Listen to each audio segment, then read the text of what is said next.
तो मेरे प्यारे बच्चों, अब हम लोग प्रश्नावली 3.1 के प्रश्नों को सॉल्व करेंगे। इसमें कुल मिला के 3 प्रश्न है, जिसमें से पहला क्वेश्चन आपके सामने है। इस प्रश्न को आप पढ़ सकते हो। यहां देखो प्रश्न को। कह रहे आफ्ताब अपनी पुत्री से कहता है, 7 वर्ष पूर्व मैं तुमसे 7 गुनी आयु का था। अब से 3 वर्ष बाद मैं तुमसे केवल 3 गुनी आयु का रह जाऊंगा। इस स्थिति को बीजगणितीय एवं ग्राफीय रूपों में व्यक्त करना है। यानी इसमें 2 कंडीशन दिया हुआ है, उसको जो है कि बीजगणितीय रूप में आपको दिखाना है और सेकंड में आपको ग्राफीय रूप में दिखाना है। देखिए, बीजगणितीय रूप माने आपको 2 चर वाले रैखिक समीकरण के रूप में बदलना है और ग्राफीय रूप को अभी हमने आपको बताया। चलिए इसको सॉल्व करेंगे। यहां पे क्या करेंगे, यहां आफ्ताब का जो 2 कंडीशन है उसको पढ़ते हैं पहले। कारण 7 वर्ष पूर्व मैं तुमसे 7 गुनी आयु का था। देखिए, ये जो 7 गुनी की बात कर रहा है, आयु की 7 गुनी का, वो जो है 7 वर्ष पूर्व की बात कर रहा है। यानी इस समय आफ्ताब की कुछ ना कुछ तो उम्र होगी ना, उसकी पुत्री की भी कुछ ना कुछ उम्र होगी। तो ये दिया नहीं है, इसे हम क्या करेंगे, मान लेंगे। जैसे हम मान लेते हैं, यहां पर मानते हैं कि माना कि आफ्ताब की आयु, माना आफ्ताब की वर्तमान आयु, वर्तमान माने इस समय का उम्र, वर्तमान आयु बराबर x वर्ष। मान लिए कि माना आफ्ताब की वर्तमान आयु है x वर्ष। पुत्री की भी आयु मान लेते हैं, पुत्री की वर्तमान आयु, वर्तमान आयु बराबर y वर्ष। आफ्ताब की वर्तमान आयु x वर्ष हो गई और पुत्री की वर्तमान आयु हो गई y वर्ष। देखिए, इस समय वर्तमान में उम्र इन लोगों का तो हम लोग मान लिए हैं, लेकिन कह रहा 7 वर्ष पूर्व मैं तुमसे 7 गुनी आयु का था। इसमें देखिए 2 कंडीशन है, एक 7 वर्ष पूर्व वाला, एक है 3 वर्ष बाद वाला। तो हमें सबसे पहले 7 वर्ष पूर्व इन दोनों का उम्र निकालना होगा, तब ना वो कंडीशन अप्लाई होगा। तो 7 वर्ष पूर्व निकाल लेंगे। जैसे इस समय x वर्ष का है तो 7 साल पहले x माइनस 7 वर्ष का होगा। यानी यहां पे आप कर सकते हो, यानी 7 वर्ष पहले, 7 वर्ष पहले आफ्ताब की आयु निकाल लेते हैं। आफ्ताब की आयु, 7 वर्ष पूर्व आफ्ताब की जो आयु होगी वो होगी x माइनस 7 वर्ष। x में से 7 घटा देंगे, पहले का आयु निकल जाएगा। अब यहां पे 7 वर्ष पूर्व चाहे पहले, 7 वर्ष पहले पुत्री की आयु, चलिए यहां भी पहले ही लिख देते हैं, पुत्री की आयु। तो 7 वर्ष पहले पुत्री, मतलब अगर आफ्ताब छोटा होगा तो पुत्री भी तो छोटी होगी ना 7 साल पहले। इसका मतलब y में से 7 घटा देना है, 7 वर्ष पहले का उम्र निकल जाएगा। अब कंडीशन को अप्लाई करते हैं, यानी प्रश्न के अनुसार जो कह रहा है, प्रश्नानुसार लिख देंगे यहां पे, प्रश्नानुसार। कह रहा ना कि आफ्ताब की जो उम्र है वो पुत्री की उम्र से 7 गुना है। इसके कहने का अर्थ यह है, तो आफ्ताब की उम्र अभी कितनी है, 7 साल पहले, x माइनस 7 वर्ष की, और पुत्री की उम्र है y माइनस 7 वर्ष। तो कह रहा ना पुत्री की गुना, मतलब 7 वर्ष पूर्व मैं तुमसे 7 गुनी आयु का था, यानी पुत्री की 7 गुना, यानी पुत्री की, यानी की जिसकी की बोलेगा ना उसमें आपको गुणा करना है। पुत्री की कह रहा है ना, पुत्री में जो है कि आप पुत्री की वर्ष में आपको 7 से गुणा करना है। इसी को सॉल्व करेंगे तो एक बीजगणितीय रूप मिल जाएगा। देखिए, x माइनस हो जाएगा 7 बराबर, यहां पे देखिए 7 का y में गुणा करोगे तो 7y हो जाएगा और 7 सते हो जाएगा 49। इन सबको यहां पक्षांतर कर देते हैं तो मिलेगा x माइनस 7y बराबर, यहां पे देखिए माइनस 49। एक काम करते हैं, सबको भेज देते हैं। तो माइनस 7 तो ऑलरेडी पहले से है, ये माइनस 49 जब इस साइड में जाएगा LHS में तो प्लस 49 हो जाएगा। अब बराबर बचेगा 0, क्योंकि सारा हमने पक्षांतर कर दिया। एक लाइन और सॉल्व हम कर लेंगे। यहां पर देखिए x माइनस 7y, 49 में से 7 घटेगा क्योंकि 49 से ज्यादा है, तो 49 में से 7 जाएगा तो मिलेगा 42, यानी प्लस यहाँ पे 42 बराबर 0। ये इक्वेशन हो गया, यानी बीजगणितीय रूप पहला हो गया ये, ठीक है, ये पहला हो गया, ठीक है। अब निकालते हैं सेकंड कंडीशन, यानी 3 वर्ष बाद की।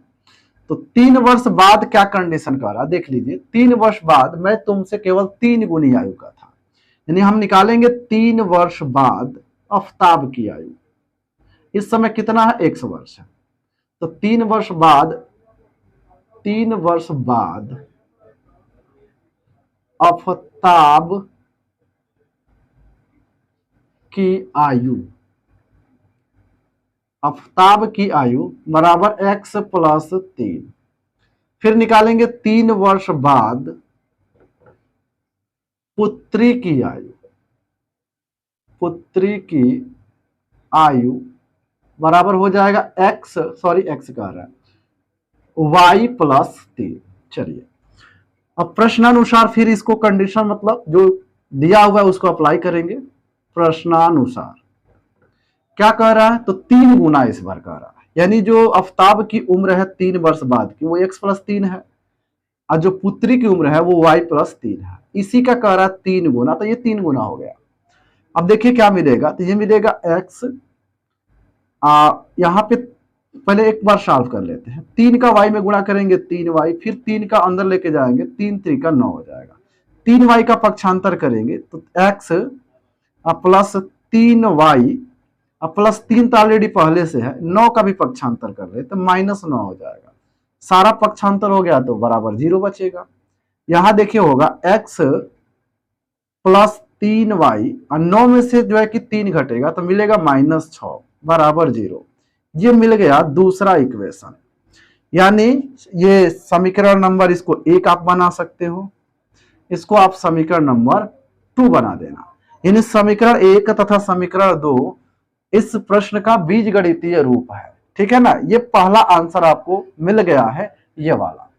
अब आपको ग्राफीय विधि से इसको जो है कि व्यक्त करना है, मतलब निरूपित करना है। तो चलिए हम लोग काम करते हैं, इसका कर लीजिए स्क्रीनशॉट। अब इसको इरेज करके हम यहाँ पे आपको ग्राफ दिखाते हैं। तो देखिए हमारे पास 2 समीकरण यही मिले थे, x माइनस 7y प्लस 42 बराबर 0, और दूसरा मिला था x माइनस 3y माइनस 6 बराबर 0, ठीक है। इस पर हम लोग ग्राफ खींचेंगे। ये हमारा x अक्ष है और ये हमारा y अक्ष है। तो चलिए पहले इसके लिए हम एक टेबल बनाएंगे, पहले बिंदु निकालेंगे तब इस पर दिखाएंगे, ठीक है ना। यानी ये x माइनस 7y प्लस 42 जो है एक रेखा को निरूपित करेगा, ये भी एक रेखा को निरूपित करेगा। इन दोनों रेखाओं को हम इस पर ड्रा करेंगे। करिए यहां पर। तो आपको क्या करना है, पहले समीकरण 1 से बनाना है, यानी समीकरण 1 से हम बिंदु ज्ञात करेंगे।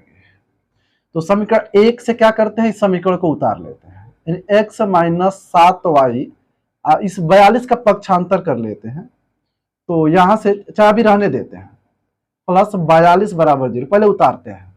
अब इसमें y को यहां छोड़ेंगे, बाकी सबका पक्षांतर करेंगे, y के फॉर्म में कन्वर्ट करेंगे, तो ये बचेगा। तो -7y बराबर, ये देखिए ये 42 जब उधर जाएगा, ये x जब उधर जाएगा तो -x हो जाएगा, और जब 42 उधर जाएगा तो ये भी जो है कि -42 हो जाएगा, यानी x -x और -42 हो गया। अब इस -7y से भाग कर देंगे तो देखिए क्या होगा, y बराबर, इसमें से माइनस कॉमन कर सकते हैं, तो x प्लस 42 होगा, और नीचे मिलेगा -7, तो माइनस से माइनस कट जाएगा, यानी हो जाएगा y बराबर x प्लस 42 बटा 7। अब यहां पे आपको मान रख करके जो है कि आगे जो है कि क्या करना है आपको, तो बिंदु निकालने हैं। इसके लिए देखिए एक चार्ट बनाते हैं, इस तरीके का एक हम चार्ट बनाएंगे। इस तरीके से हमको x y करके चार्ट बनाना है। अब यहां पे आपको x का मान पुट करना है। अब देखिए x का मान यहां पे ऐसा पुट करते हैं ताकि y का मान 0 हो जाए। इससे क्वेश्चन को बनाने में बड़ा ही सावधानी मिलेगी, मतलब आसानी मिलेगी। यहाँ देखो x के जगह पे अगर -42 हम रखते हैं, सपोज दैट अगर x के जगह पे -42 रखते हैं यहाँ पे, तो -42 और प्लस 42 जुट करके जो है कि 0 हो जाएगा, घट के क्या हो जाएगा, 0 हो जाएगा, यानी y का मान मिलेगा 0। अब यहाँ पे एक काम करते हैं, x के जगह पे 0 रखते हैं, तो देखो x के जगह पे अगर 0 रखोगे तो क्या मिलेगा, ये पूरा पूरा 42 हो जाएगा, यानी 42 प्लस 0 बराबर 42, यानी 42 में 7 से भाग देंगे तो ये हो जाएगा 7 छके 42। दो बिंदुएं मिली है, पहला बिंदु मिला है -42 और 0, ये भुज है और ये कोटि है, ये 0 6 एक दूसरे बिंदु मिली, यानी इससे दो बिंदुएं मिली हैं। अब एक काम करते हैं, इस दोनों बिंदुओं को हम यहाँ पे नोट कर लेते हैं, यहाँ पर नोट कर लेते हैं। ये पहली रेखा का बिंदु है -42 और 0, और दूसरी बिंदु है 0 और 6, जिसे हमें क्या करनी है, इस पर ड्रा करनी है। ये पहले इक्वेशन का हो गया। अब दूसरी इक्वेशन का भी बिंदु यहाँ पे नोट पहले कर लेते हैं। देखिए एक्चुअली इस पर जगह थोड़ा सा कम है, तो हमें इसको मिटा करके फिर से समीकरण 2 के लिए बिंदु निकालना पड़ेगा। तो आप इसका कर लो स्क्रीनशॉट, इसका हम यहाँ पे समीकरण नंबर 2 से बिंदु निकाल करके इस पर एक ही बार खींच के दिखाते हैं।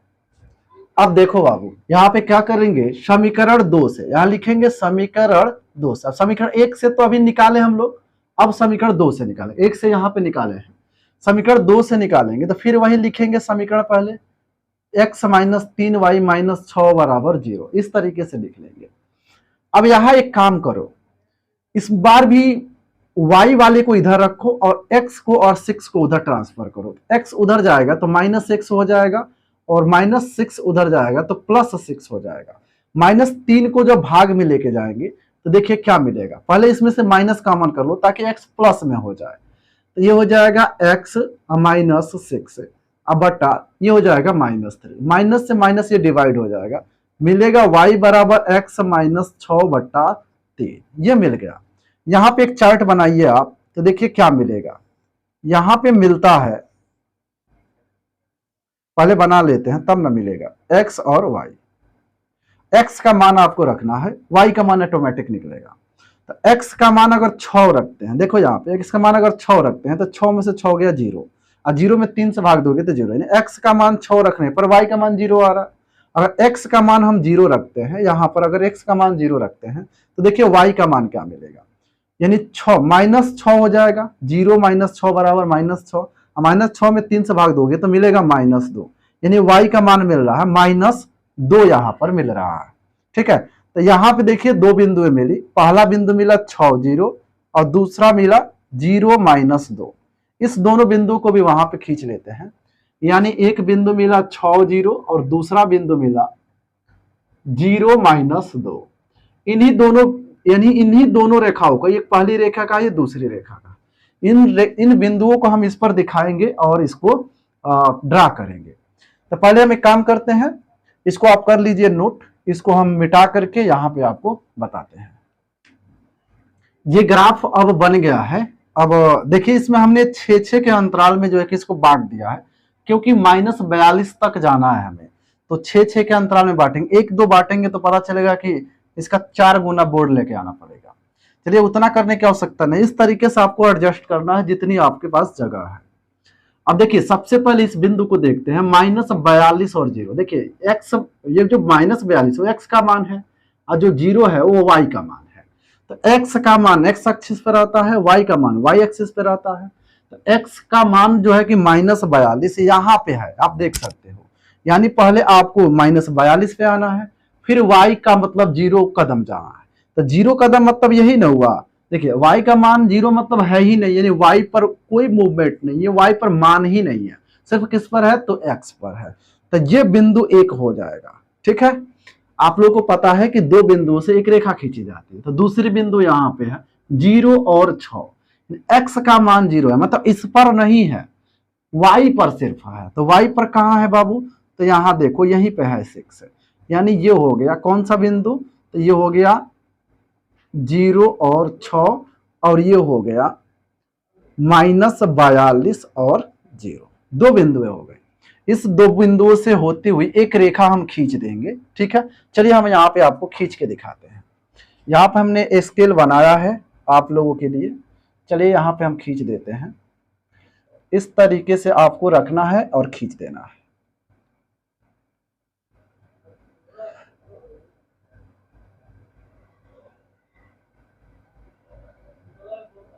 देखिए ये हमने जो है कि एक लाइन खींचा जो -42 जीरो से और 06 से होती हुई जा रही है।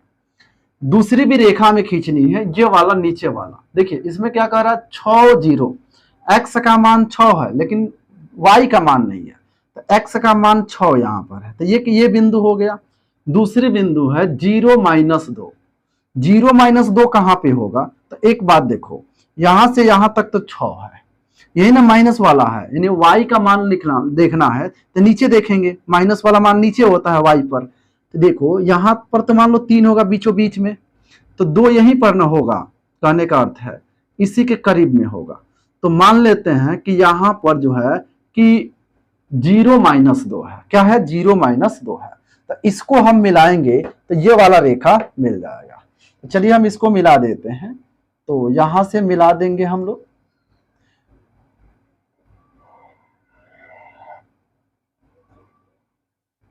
यहां से हम क्या करेंगे, मिला देंगे।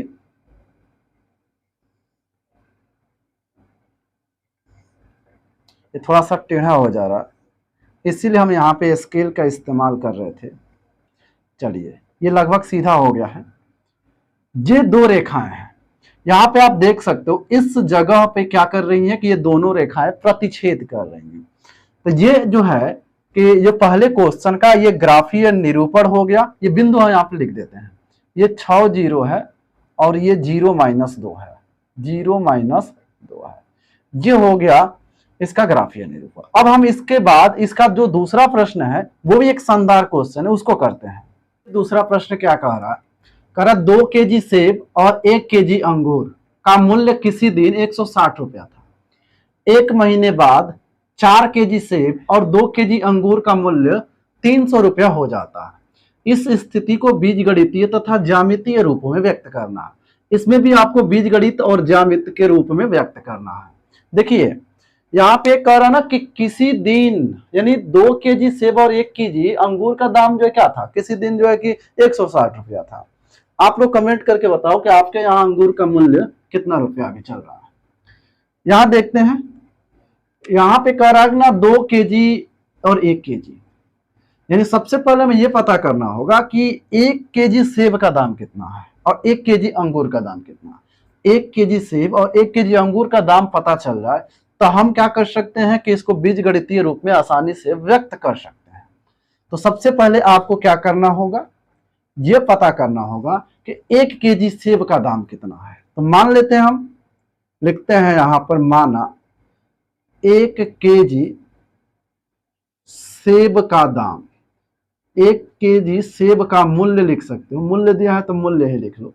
1 केजी सेब का मूल्य यहां मान लेते हैं x रुपया है। कितना है, x रुपया है, ठीक है।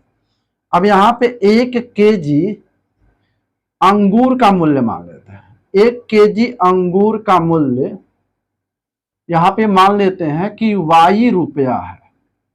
देखिए हमने 1 केजी सेब का माल x रुपया माना, 1 केजी अंगूर का मूल्य y रुपया माना। अब एक बात बताइए, 1 केजी सेब का दाम x रुपया है, तो बताइए 2 केजी सेब का दाम कितना होगा, निश्चित रूप से 2x रुपया होगा। 1 केजी का दाम x रुपया है तो 2 केजी सेब का दाम 2x रुपया हो जाएगा। वैसे ही देखिए 1 केजी अंगूर का दाम यदि y रुपया है तो देखिए 2 केजी अंगूर का दाम कितना होगा, तो 2 केजी अंगूर का दाम हो जाएगा 2y रुपीज। ये बस समझाने के लिए, ये आपको लिखना नहीं है, ठीक है ना, ये आप समझ भी गए होंगे। चलिए इस कंडीशन में, मतलब इसमें 2 कंडीशन दिया, ये दोनों कंडीशन को अप्लाई करते हैं। सबसे पहले लिखते हैं first condition. First condition, first condition के अकॉर्डिंग क्या हो रहा है यहां पे देखना है। फर्स्ट कंडीशन में 2 केजी सेब, देखिए कह रहा 2 केजी सेब का मूल्य, 2 केजी सेब का मूल्य प्लस 1 केजी अंगूर का मूल्य। 1 केजी अंगूर का जो मूल्य है, अंगूर का मूल्य जो है वो आपका 160 रुपया है। अभी हम आपको 2 केजी सेब का मूल्य निकालना बताए। अब 1 केजी का दाम 100 रुपया, तो 2 केजी का 2x रुपया हो जाएगा। और यहाँ 1 केजी अंगूर का मूल्य तो खुद माने हो, यानी y। कितना है बाबू, तो 160 है। तो इक्वेशन नंबर फर्स्ट ये हो गया, यानी पहले कंडीशन के अकॉर्डिंग। अब सेकेंड कंडीशन के अकॉर्डिंग देखते हैं, यानी सेकेंड कंडीशन के अकॉर्डिंग क्या होता है। तो सेकेंड कंडीशन के अकॉर्डिंग क्या होगा, तो देखिए इसमें 4 केजी सेब और 2 केजी अंगूर है, यानी क्या है, तो 4 केजी सेब का मूल्य, 4 केजी सेब का मूल्य प्लस 2 केजी अंगूर का मूल्य, 2 केजी अंगूर का मूल्य कितना दिया है बाबू, तो देख सकते हो आप 300 रुपया दिया है। अब 4 केजी सेब का दाम 4x हो जाएगा और 2 केजी अंगूर का दाम 2y हो जाएगा। आइए कुल कितना है बाबू, तो 300 है, कितना है, 300 है। एक चीज यहाँ पे आप देख रहे हो कि यहाँ पे अगर 2 से भाग दे तो ये थोड़ा सा छोटा हो जाएगा, तो काम करो ना, इसको कर लो, 2 से भाग दोगे तो ये मिलेगा 2x प्लस वाई बराबर 150। 300 का 2 में, जब 300 में 2 से भाग देंगे तो मिलेगा 150। ये हो गया समीकरण नंबर 2। ये हुआ इक्वेशन नंबर 1, इक्वेशन नंबर 2। इसी इक्वेशन फर्स्ट और सेकंड को लेकर आपको ग्राफ खींचना है। यही जो आंसर आया है इक्वेशन नंबर और फर्स्ट, ये बीजगणितीय रूप हो गया। अब ज्यामितीय रूप में इसको हम व्यक्त करते हैं, तो देखिए उसके लिए आपको किस चीज की आवश्यकता पड़ेगी। पहले तो इस चूंकि ये एक रेखा को रिप्रेजेंट करेगा, तो रेखा दो, कम से कम 2 बिंदुओं से खींची जाती है ना, तो इससे जो है कि हम 2 बिंदु निकालेंगे, इससे भी 2 बिंदु निकालेंगे। तो चलिए पहले हम बिंदु की गणना कर लेते हैं। तो सबसे पहले समीकरण 1 से बिंदु निकालते हैं, तो यहां लिख देंगे समीकरण नंबर 1 से। ये वाला काम जो हो रहा है ना इधर, वो ग्राफीय विधि के लिए हो रहा है। यहां एक आंसर आपका हो गया। यहां पे समीकरण पहले नोट कर लेते हैं। समीकरण है 2x प्लस वाई बराबर 160, यानी 2x प्लस वाई बराबर 160, यानी 160 है। अब देखिए y के फॉर्म में आपको कन्वर्ट करना है, तो 160 को रखना है उधर, 2x को पक्षांतर कर देना है, तो प्लस 2x है तो इधर आएगा तो माइनस 2x। अब यहाँ पे एक चार्ट छोटा सा बना लेना है आपको, x और y करके इस तरीके से। अब आपको x का मान रखना है और फिर y का मान ऑटोमेटिक निकलेगा।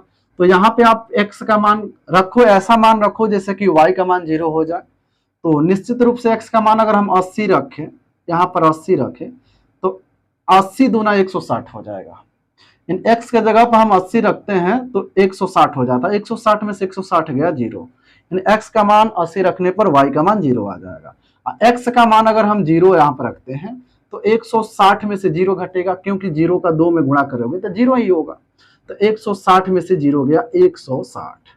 ये 2 बिंदुएं मिल गई। कौन कौन से बिंदु मिली, तो देखो पहला बिंदु मिला 80 और 0, ये वाला बिंदु है, यहाँ पे हम आपको दिखाते हैं 80 और 0, ये बिंदु एक हो गया। और दूसरा बिंदु मिला 0 160, ये 2 बिंदु हैं। अब हम समीकरण 2 से पॉइंट निकालते हैं, तो लिखेंगे समीकरण 2 से, समीकरण नंबर 2 से। समीकरण नंबर 2 यही है, इसमें भी हम y की वैल्यू निकालेंगे। तो यहां देख रहे हो 2x का पक्षांतर अगर हम कर दें तो y की वैल्यू निकल जाएगी, तो यानी 150 माइनस 2x ये हो जाएगा। चलिए अब आपको क्या करना है, एक और चार्ट बनाना है। इसके लिए एक में रखना है x का मान, एक में रखना है y का मान।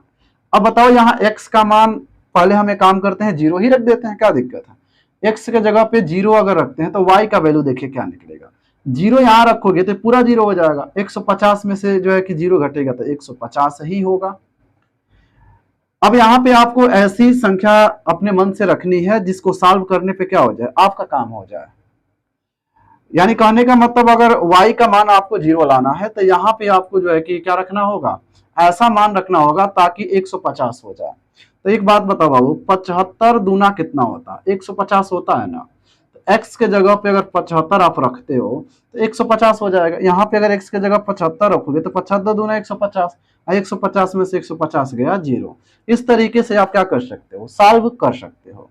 2 बिंदु इसमें भी मिली, 0 150 और अगला बिंदु मिला 75 और 0। अब इस दोनों बिंदुओं को हम एक काम करते हैं, यहां पर जो है कि नोट करके यहाँ पे आपको ग्राफ दिखाते हैं, ठीक है। तो आप इसका कर लीजिए स्क्रीनशॉट। अब इस पर बिंदु हम दिखाते हैं 80 और 0। तो x का मान 80 है और y का मान 0, तो 80 और 0 ये बिंदु हो गया। दूसरा बिंदु है 0 और 160, इन x का मान 0 है लेकिन y का मान 160 है, तो y का मान है 160, यानी ये हो गया बिंदु। यानी ये बिंदु हो गया 0 और 160 हो गया, और ये बिंदु हो गया 80 और 0।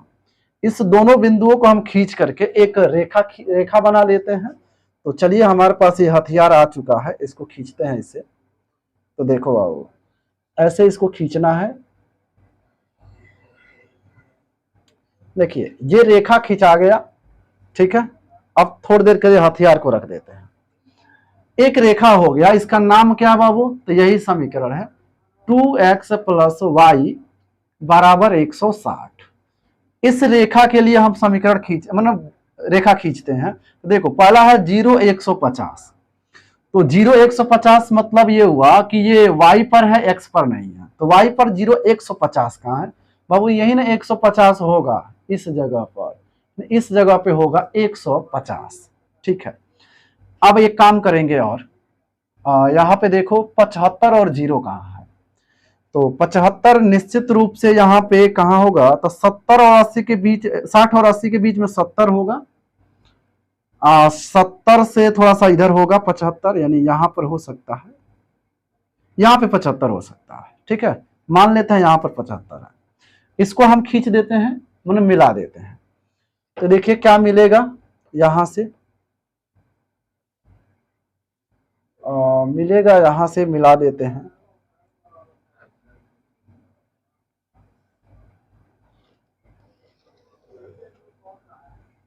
चलिए, ये हो गया। तो ये जो बिंदु है वह है 0 150, और ये जो बिंदु है वो है 75 और 0। तो इस समीकरण, इसका जो इक्वेशन है वो है x 2x minus 2x plus y बराबर 150 ये है। तो बच्चों, ये रहा आपका दूसरे क्वेश्चन का ग्राफ, जिसको आप ऐसे खींच सकते हो। उसके बाद आएगा तीसरा प्रश्न, उसको भी हम लोग कर लेते हैं। चलिए, उस तीसरे प्रश्न को भी हम करते हैं। तो बच्चों, हम लोगों के पास तीसरा क्वेश्चन है, ये भी बहुत शानदार है।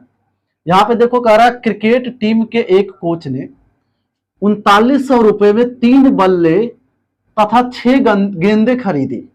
बाद में उसने एक और बल्ला तथा उसी प्रकार की 3 गेंदे 1300 में खरीदी।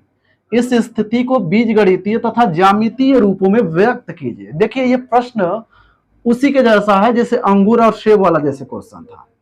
इसमें क्या करना है आपको? वही करना है, एक बल्ले का दाम हमें पता करना है और एक गेंद का दाम। इन एक बल्ले का मूल्य x मान लेंगे और एक गेंद का दाम हम y मान लेंगे। तो चलिए, हम बिना देरी किए इसको बनाते हैं। लिखते हैं, माना एक बल्ला का मूल्य x रुपया है। कितना है बाबू? तो x रुपया है, ठीक है। एक और मान लेते हैं कि एक गेंद का मूल्य बराबर y रुपया है। यानी एक बल्ले का मूल्य हो गया x रुपया और एक गेंद का मूल्य हो गया y रुपया हो गया। अब यहाँ पे फर्स्ट कंडीशन के अकॉर्डिंग देखेंगे हम लोग। तो फर्स्ट कंडीशन क्या कहता है? तो देखिए, फर्स्ट कंडीशन कह रहा है जो 3900 रुपये में 3 बल्ले और 6 गेंद खरीदी गई है। तो 3 बल्ले का दाम, एक बल्ले का दाम यदि x रुपया है तो 3 बल्ले का दाम 3x रुपया हो जाएगा। इन दोनों को दाम मिलाकर 3900 है। और 6 गेंद का दाम, एक गेंद का मूल्य यदि y रुपया है तो 6 गेंद का दाम कितना हो जाएगा? 6y हो जाएगा। यानी ये हो गया 6y। अब दोनों का दाम कितना है? तो 3900 प्रश्न में कहा हुआ है। अब एक काम कर सकते हो आप, इसमें जो है कि 3 से भाग दे सकते हो, क्योंकि 3 से सब में भाग जा सकता है। वैसे ये हम लोग का ज्यामितीय रूप आ चुका है, ठीक है ना बाबू? तो एक कर सकते हो अथवा करके लिख सकते हो। x 3 से भाग दोगे तो 3 रिमूव हो जाएगा, और 3 दूना ये हो जाएगा 6, और 13 तिया होता है 39। तो ये हो गया, ठीक है। अब सेकेंड कंडीशन क्या कहता है, यहां देख लो। सेकेंड कंडीशन के अकॉर्डिंग, सेकेंड कंडीशन कहता है 3 गेंदे, एक बल्ला और 3 गेंदे। एक बल्ला का दाम तुम्हें पता है x रुपया है, 3 गेंदों का दाम 3y हो जाएगा, और टोटल कितना है बाबू, तो 1300 रुपया है। कितना है, 1300 रुपया है। यहाँ देखो, यहाँ जो इक्वेशन आया है वो आया है x प्लस 2y बराबर 1300, यहाँ आया है x प्लस 3y बराबर 1300। ठीक है, अब यहाँ आगे बढ़ते हैं। अब यहाँ पे आपको क्या करना है, इस दोनों का ज्यामितीय निरूपण करना है। ये तो बीजगणितीय निरूपण हो गया, इसको अब इक्वेशन नंबर फर्स्ट बना लेना, इसको इक्वेशन नंबर सेकंड बना लेना।